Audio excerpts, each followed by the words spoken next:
है जलवा जिसका, भीम आर्मी का पावर। हर तरफ रावण रावण, हर तरफ रावण रावण, हर तरफ रावण रावण, हर तरफ रावण रावण। बहुजन समाज जो है हमेशा अपने हक अधिकार के लिए लड़ करके, सीने पे चढ़ करके अपना हक लिया है, लेकिन लिया है। अभी हम दिल्ली के जंतर मंतर में आ चुके हैं, जो ये पहले ही ऐलान कर दिया गया था चंद्रशेखर आजाद रावण के तहत कि 11 तारीख को दिल्ली के जंतर मंतर में पहुंचना है यूजीसी बिल को लेकर के। लेकिन अभी हमारे पास एक मौजूद सिंगर है जो पहले बहुत ज़्यादा गाना गाया हुआ करते थे बहुजनों पे, लेकिन इनसे हम पूछेंगे कि क्या स्वर्ण जाति के जितने सारे सिंगर लोग हैं वो यूजीसी बिल को लेकर के विरोध कर रहे हैं और एकता बनाने का काम कर रहे हैं। लेकिन यहाँ पे बहुजन जो सिंगर है ये क्या कह रहे हैं, इनसे हम सवाल करेंगे। सर स्वागत है मेरे चैनल में। जैसे सर, सबसे पहले मैं आपके चैनल को धन्यवाद देता हूँ जी। और मैं ये कहना चाहता हूँ कि हम लोग मिशन से चलने वाले लोग हैं, और जो आप और अन्य सिंगरों की बात कर रहे हैं तो वो तो बस टीआरपी के चक्कर में, जिसका हल्ला होता है उसी के चक्कर में अपना गा बजा के अपना टीआरपी बढ़ाते हैं। लेकिन हम लोग मिशन से चलने वाले लोग, हम लोग ये देखते हैं कि ज़मीन पे क्या है, उसके बारे में हम लोग सवाल जवाब करते हैं और अपने बहुजनों को जगाते रहते हैं। जैसे कि हमारे बहुजन समाज में जो भी हैं, कुछ सिंगर ऐसे भी हैं जो बसपा से भी अपना मिशन की बात कर रहे हैं, हम लोग आज़ाद समाज पार्टी से हैं, कुछ लोग मौर्य समाज से, मतलब जो भी 85% में सिंगर हैं अपना 9-10 करके अपना सिंगिंग कर ही रहे हैं। लेकिन सामने से कोई नहीं दिख रहा है, बस टीआरपी के चक्कर में 2 गीत गाया और हल्ला दंगा कर। अच्छा, हमको एक बात बताइए कि इस देश में संविधान लिखने वाले यही भीमराव अम्बेडकर हैं जो एकलौता रचयिता हैं, लेकिन उन पे तमाम सिंगर लोग गाना नहीं गाते हैं, लेकिन ढोढ़ी साया चोली ब्लाउज पे वो लोग गाना गाते हैं। क्या ये अच्छी बात है?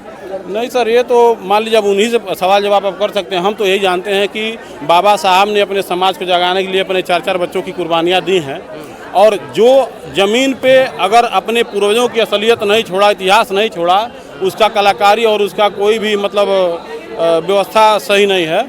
इसलिए हम ये जानना चाहेंगे, बस वो लोग अवसरवादी लोग हैं जो ये जानते हैं कि किसी का मर्डर हो गया, किसी का कत्ल हो गया, उस पर 2 बात हम करेंगे, हमारी टीआरपी बढ़ जाएगी और हमारे खाते में कुछ सोशल मीडिया द्वारा पैसा आ जाएगा। तो हम लोग पैसे के लिए नहीं समाज में चल रहे हैं, हम अपने समाज को जगाने के लिए चल रहे हैं। जो बाबा साहब ने सदियों से किया है और अपने समाज को जगाने के लिए ही 4-4 बच्चों की कुर्बानियाँ भी दी, लड़ाइयाँ भी लड़ी, फिर भी आज अपना समाज देखिए।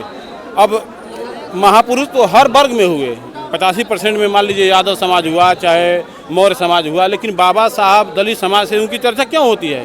क्योंकि बाबा साहब ने अपने समाज के लिए लड़ करके, और ये दलित समाज जो अपना है बाबा साहब के हक अधिकार को जानते हुए हमेशा लड़ाई लड़ता है। 2 ही लोग हैं यहाँ पे जो लड़ रहे हैं इस समाज बहुजन समाज के लिए, ओबीसी में यादव है, मुस्लिम है, और दलित समाज में अपने जो भाई हैं। बाकी तीसरा तो मलाई खा रहा है उसी तरह, उससे कोई मतलब नहीं, चाहे मौर्य समाज के लोग हों, चाहे कुम्हार समाज के हों, चाहे प्रजापति हों, चाहे जो भी हों, वो बस मलाई खा रहे हैं।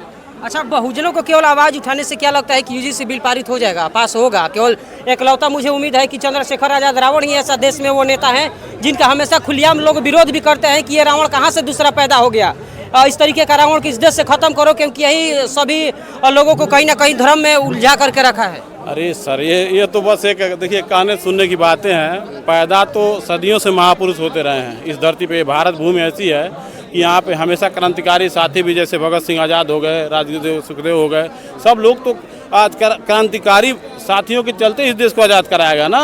तो जब जब यहाँ पे पाप और अत्याचार बढ़ता हुआ, कोई न कोई यहाँ का जो मूल निवासी है वो खून भारत भूमि का ऐसा है कि अपने हक अधिकार के लिए लड़ता रहता है, और हमेशा सदियों से लड़ाई चली है, लड़ाई चलती रहेगी। बहुजन समाज जो है हमेशा अपने हक अधिकार के लिए लड़ करके, सीने पे चढ़ करके अपना हक लिया है, लेकिन लिया है। अच्छा, हम चाहेंगे कि एक गाना गुनगुनाइए जो अपने अंदाज में जिस तरीके से बहुजनों को लेकर के गाना गाते हैं, या चंद्रशेखर आजाद रावण के लिए आपने गाना गाया है? देखिए, भाई के लिए हमने गीत गाया, बहुजन समाज के लिए भी गीत गाया है। एक हमने और गीत गाया था कि चर्चा जिसके नाम का, फिक्र नहीं अंजाम का, करेगा पूरा सपना देखो साहब कांसी राम का। चर्चा जिसके नाम का, फिक्र नहीं अंजाम का, करेगा पूरा सपना देखो साहब कांसी राम का, साहब कांसी राम का। रावण है रावण, रावण है रावण, भारत में है जलवा जिसका, भारत में है जलवा जिसका, भीम आर्मी का पावर। हर तरफ रावण रावण, हर तरफ रावण रावण, हर तरफ रावण रावण, हर तरफ रावण रावण। समस्या अन्य लोगों में जो 15% के लोग हैं उनमें समस्या बन करके रावण खड़े हो गए हैं और वो चर्चा का विषय बना हुआ है। तो वो चिंता करें, हमें तो हमारा भाई मिला है जो हमारी लड़ाई लड़ रहा है। अच्छा, इस रावण को लेकर के तमाम स्वर्ण समाज के लोग विरोध करते हैं, कहते हैं कि ये रावण इस देश में नहीं चाहिए, यही जाति और धर्म में उलझा करके रखा है, इसको तुरंत इस देश से खत्म किया जाए और इस पे एनएसए धारा लगाया जाए, क्योंकि ये जाति धर्मों में उलझा करके रखने वाला ये रावण है। ये सरकार जो है हमेशा आडंबर की बात की है, और आज बताइए जाति धर्म की बात तो सरकार कर रही है ना। हमेशा जब भी कोई मुद्दा आता है, कोई बात आती है, हम सवाल जवाब करते हैं तो बस जाति और धर्म के नाम पर लोगों को लड़ा करके अपना शासन सत्ता में बैठे हैं, जिनके आगे पीछे कोई नहीं है।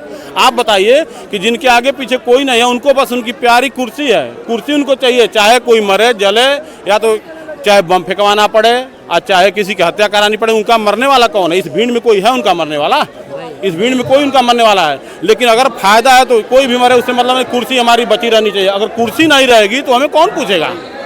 वो जान रहे हैं कि कुर्सी के बाद हमें कोई पूछने वाला नहीं है, तो कुर्सी किसी भी हद पर वो कुर्सी के पे बैठना चाहते हैं और कुर्सी उनको प्यारे, और कोई समाज में प्यारा नहीं है, सदियों से चला आ रहा है, उनके मन की यही बात है। चलिए, बहुत बहुत धन्यवाद। जी, जय भीम।